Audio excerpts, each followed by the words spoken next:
광주 CBS 주간 교계 소식입니다. 우는 자와 함께 올라는 성경 말씀처럼 코로나19의 장기화로 힘든 지역사회와 함께하는 교회가 무엇보다 중요한데요. 지역의 아픔과 함께하는 교회가 있어 찾아가 봤습니다. 광주의 대표적인 상권인 용봉동과 신안동 일대. 이곳은 전남대가 인근에 위치해 원룸과 카페, 식당 등이 밀집한 곳입니다. 하지만 이곳 역시 코로나19의 장기화로 자취하는 학생들과 찾는 이들이 줄면서 어려움을 호소하고 있습니다. 이런 지역 상권의 고통에 지역교회가 응답해 광주 신안교회가 지역 소상공인 사랑 나눔 캠페인에 나섰습니다. 그래도 우리가 지역 사회를 위해서 고민하고 있다. 최소한. 그리고 지역 사회의 이웃이다. 교회가. 지역 사회에 자리 잡으면서 소상공인들을 위해서 그래도 이러한 일을 하려고 한번 해본다라는 그거 자체가 의미가 있다고 생각이 들어서 이렇게. 광주 신안교회는 지난 4월 코로나19로 어려움을 겪는 20개의 임대교회에게 2천만 원을 지원하고 지역사회 상권 활성화를 위해 지역사랑 상품권을 발행했습니다. 광주 신안교회는 만원권 5,000장을 발행하고 지난 25일부터 주일 예배를 통해 나눴습니다. 온 성도들에게 무료로 1만 원권을 배포를 해드리고요. 자원하는 성도들에 한해서 30%씩 할인하여서 1인당 20만 원 한도로 이렇게 제한을 두게 되어 있습니다. 가능하면 우리 온 성도들이 모두가 동참하는 취지에 의해서 제한을 두게 됩니다.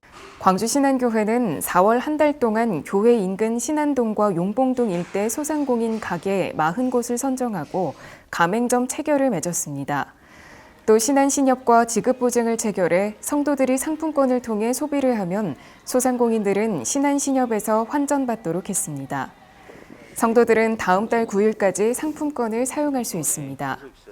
화목제의 이야기를 잘 쌓아왔다면 지역사회와 더불어 호흡하고 교류하고 소통하고 신뢰를 얻어오는 이야기를 많이 쌓아왔다면 여러분 그것도 하나님께 영광을 올려드리는 예배가 되지 않겠습니까?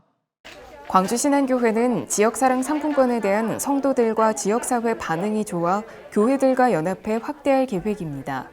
이 광주 지역 경제 활성화를 위해서 함께 고민하고 함께 연합해서 좋은 결실을 맺었으면 하는 그런 바람을 가지고 있습니다. 그래서 다음번에는 지역 교회들과 연합해서 할 수 있기를 기대하고 교회가 지역사회와 함께 고민하고 연합해 좋은 결실을 맺길 바란다는 정준 목사. 100년을 바라보는 광주 신안교회의 행보가 지역사회 속에서 희망의 이야기로 전해지길 기대해 봅니다. 광주 기독단체 연합회 회원들은 양림 선교동산 블루힐과 함께 오는 28일에 열리는 블레싱 광주에 앞서 양림동 일대를 돌며 광주를 향한 선교의 열정을 되새기는 시간을 가졌습니다.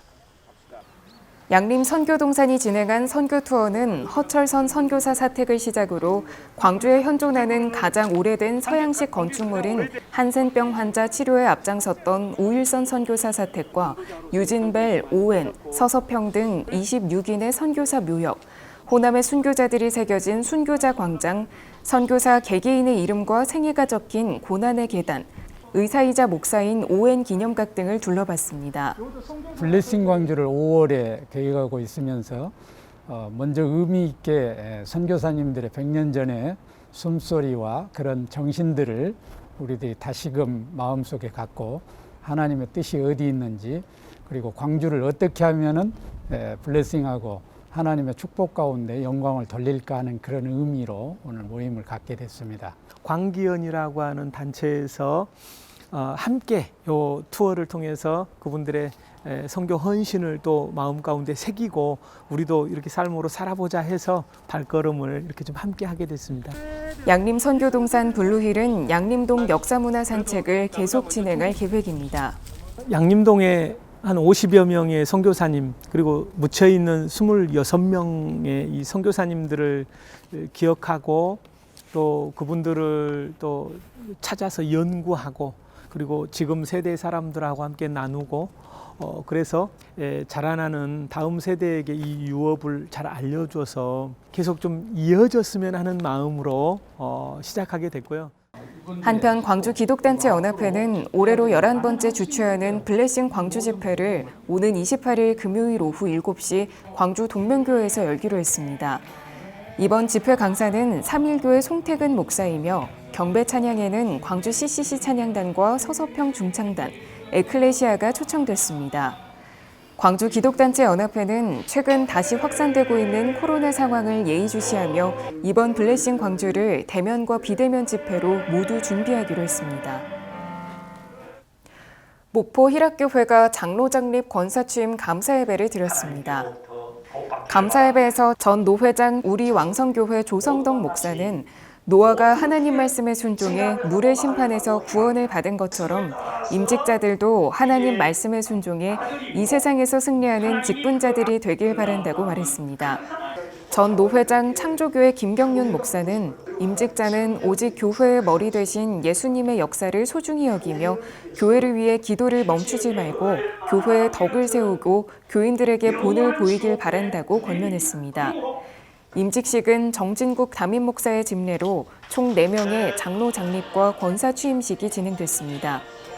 이계주 장로는 임직자들을 대표로 가장 낮은 자세로 목사님을 보필하고 성도를 섬기며 사랑을 실천하겠다고 말했습니다. 목포권 기독교 근대 역사관 건립준비위원회가 교계와 기관 단체장들이 참석한 가운데 역사관 건립을 위한 제안 설명회를 가졌습니다. 목포 제1교회 송태우 장로는 역사관은 이 지역 기독교의 귀한 역사가 잊혀져 가고 있어 이를 기억하고 복원하기 위함이고 다음 세대의 신앙과 헌신을 계승하기 위해 2023년 개관을 목표로 하고 있다고 설명했습니다. 개회예배에서 목포 기독교 교회연합회장 설린교회 오승주 목사는 목포권 기독교 역사관 건립을 위해서는 여호수아와 갈렙처럼 같은 마음, 같은 뜻을 갖고 겸손히 연합해야 한다고 말했습니다. 이어 김종식 목포시장은 기독교가 이 지역을 근대화시키는 데 앞장섰고 120여 년의 역사가 있음에도 이를 기념할 만한 역사관이 없었는데 이제 역사관 건립을 계획하고 있어 감사하다며 행정적으로 적극 돕겠다고 전했습니다. 대한예수교장로회 합동 목포 동로회가 5개 교회 연합으로 담임 목사 위임 감사 예배를 드렸습니다. 대상은 3호 중앙교회 조용희 목사, 쉴만한 교회 이육동 목사, 온누리교회 조은호 목사, 행복샘교회 정대명 목사, 선한 목자교회 이정대 목사입니다. 예배에서 전 노회장 용산교회 박재호 목사는 롯은 고난 속에서도 겸손하게 하나님을 인정하고 믿으며 항상 순종해 복을 받았다며 롯의 신앙을 본받아 복받은 자가 되라고 전했습니다. 위임국장인 사랑의 교회 백동조 목사는 이 시대는 전략이 필요하다며 모든 일에 하나님께 항상 지혜를 구하는 목회자가 되고 성도들을 행복하게 하는 설교, 예배를 위해 기도를 준비하는 목회자가 되길 바란다고 권면했습니다. 해남 송지교회가 임직 은퇴 감사 예배를 드렸습니다. 해남 시든교회 문묵은 목사는 설교를 통해 임직자는 성령 충만해야 하며 신령한 지혜를 갖고 있어야 하고 하나님으로부터 인정받는 자가 될 때 교회는 건강하고 왕성하게 부흥한다고 전했습니다. 현산 제1교회 박종현 목사는 서로 섬기며 헌신할 때 아름다운 교회, 하나님 앞에 칭찬받은 교회가 된다고 말했습니다. 임직식에서는 2명의 장로 장립과 4명의 권사 취임, 2명의 명예 권사 취임, 1명의 원로 장로 추대식이 진행됐습니다. 지금까지 광주 CBS 교계 소식이었습니다. 함께해 주신 여러분 고맙습니다.